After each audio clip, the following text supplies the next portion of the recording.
As we wrap up Module 4, we turn our attention to one of the most important and often misunderstood aspects of aging: emotional development and mental health in later life.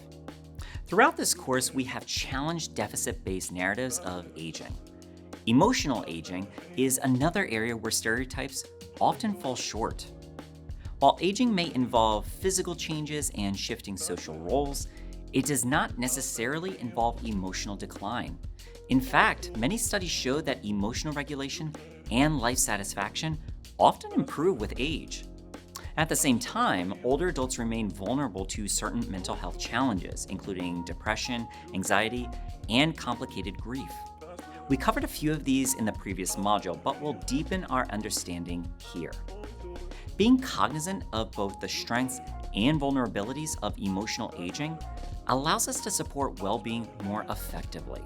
In this lecture, we'll explore how emotional development unfolds across adulthood, why emotional regulation often improves in later life, the role of social relationships in shaping emotional experience, common mental health challenges in older adults, and the impact of inequality and structural factors.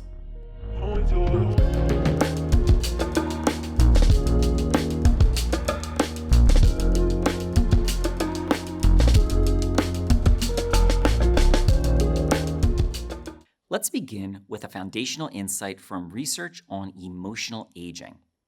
Contrary to common stereotypes, older adults often report lower levels of negative affect, greater emotional stability, and comparable or higher life satisfaction than younger adults. In fact, there is an abundance of empirical research on happiness levels through the life course, which show that older adults, contrary to ageist stereotypes, often report the highest levels of happiness compared to other age groups.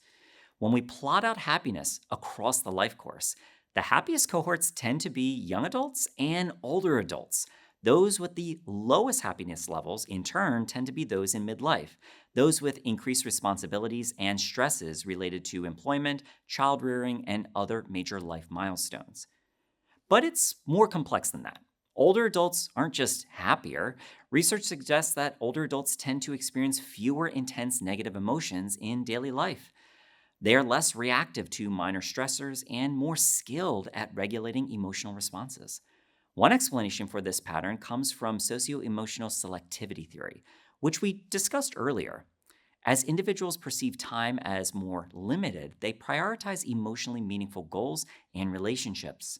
This motivational shift contributes to greater emotional focus and intentional regulation. Another important finding is the positivity effect. Studies show that older adults tend to attend more to positive stimuli and remember positive information more readily than negative information. This should not be confused with denial. Older adults are still aware of negative information, but their emphasis on the positive reflects a strategic approach to emotional regulation. Over time, individuals accumulate coping skills. They learn which conflicts to engage in and which to avoid. Emotional development, in many cases, reflects refinement rather than, shall we say, erosion of ability.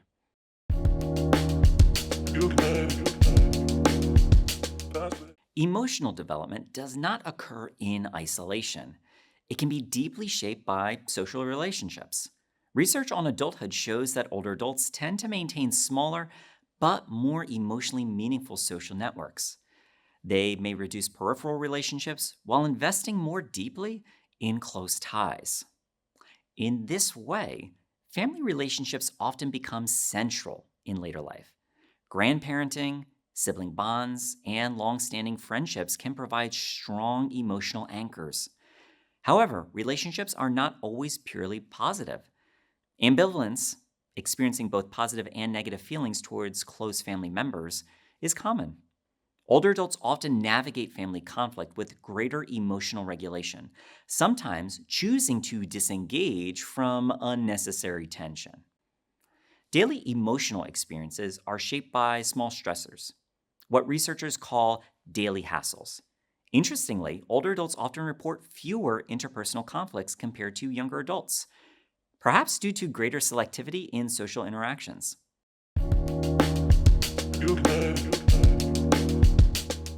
Another key feature of emotional development in later life is resilience. Resilience does not simply refer to the absence of hardship. Instead, it refers to the ability to adapt to stress, loss, and change. Older adults have lived through decades of experiences, things like economic recessions, health challenges, and family transitions. These accumulated experiences often contribute to improved coping strategies and perspective taking.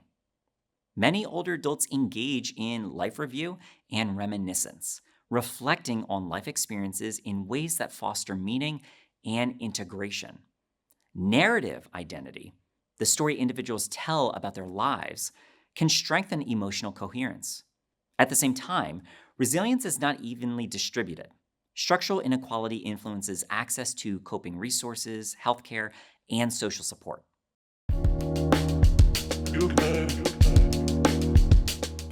While emotional strengths are common, mental health challenges remain significant.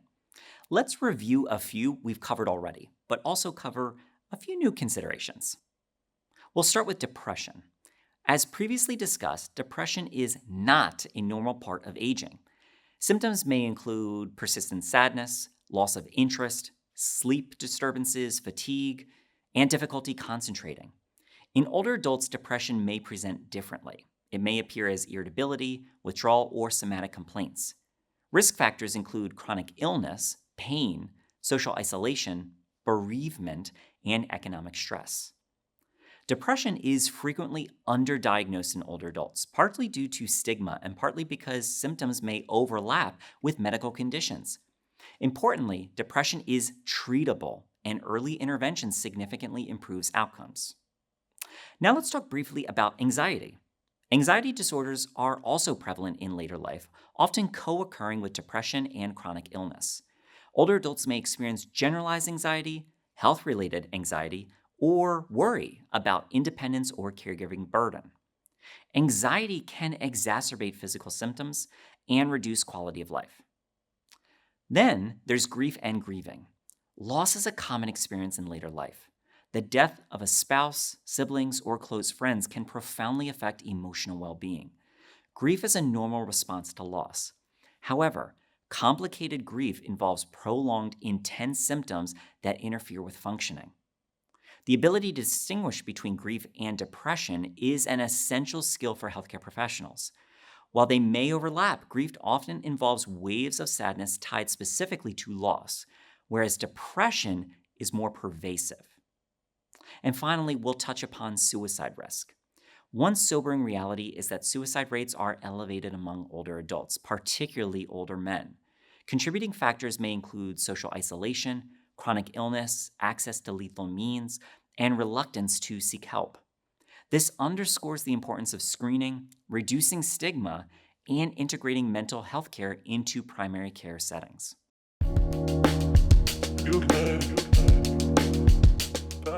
Mental health in later life is shaped by cumulative experiences.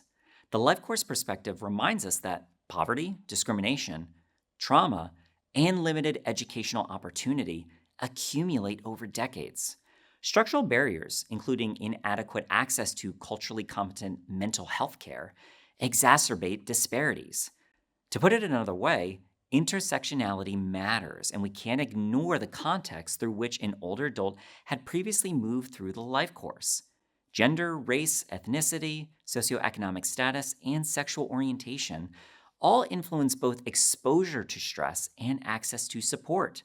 Thus, emotional well being cannot be separated from structural context.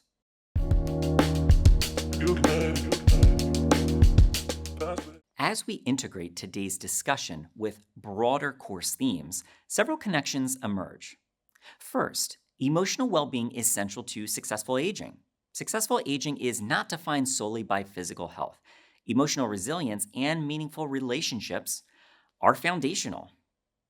Second, social contexts like family, community, and culture shape emotional experiences. Third, heterogeneity remains central to the gerontological perspective. Some older adults thrive emotionally, others struggle. Both experiences are valid and shaped by context.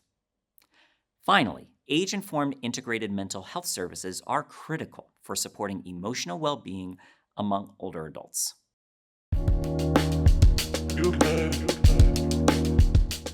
To conclude, emotional development in later life often reflects refinement, resilience, and improved regulation.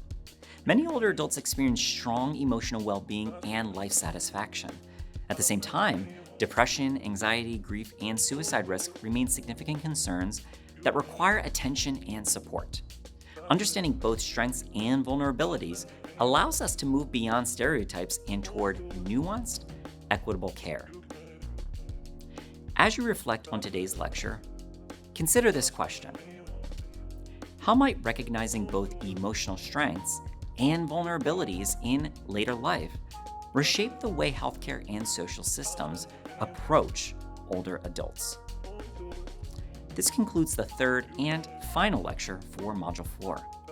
If you have any questions about the material covered in this lecture, please contact your instructor for this course. Thanks for watching. That's where I'll spend it, going through it.